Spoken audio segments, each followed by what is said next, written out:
Comment financer son hypercroissance? C'est la question que je pose à David Godest. Bonjour David. Bonjour. Vous êtes le fondateur et président de Dolmen.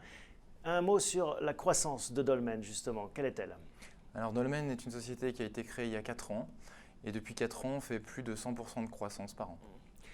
Si vous deviez présenter cette société en bourse un jour, quel pitch serait celui de Dolmen?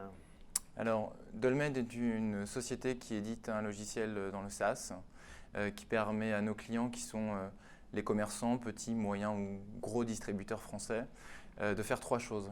La première, d'acquérir de la connaissance sur leurs propres clients qui passent dans leurs magasins, dans les points de vente, de gérer ces données et ensuite de communiquer de manière ciblée, personnalisée vers ses clients.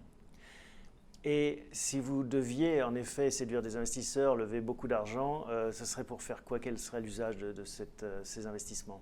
Alors aujourd'hui, nous sommes présents en France et on se développe en Europe dans quelques pays à partir de début 2016. Et si un jour on se pose la question de rentrer en bourse, ce sera probablement pour aller sur d'autres continents. Et c'est quelque chose qui fait peur, la bourse?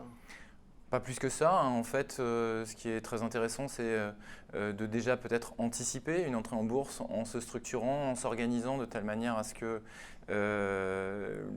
l'information qu'on sera amené à communiquer en bourse soit peut-être éventuellement déjà intégrée dans le processus de fonctionnement de l'entreprise. Et je pense que ça doit très bien se passer. Comment ça s'est passé jusqu'à présent, le financement de cette hypercroissance?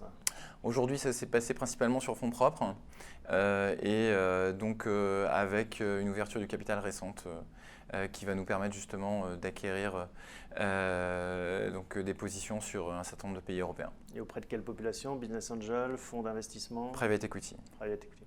Merci David, à bientôt.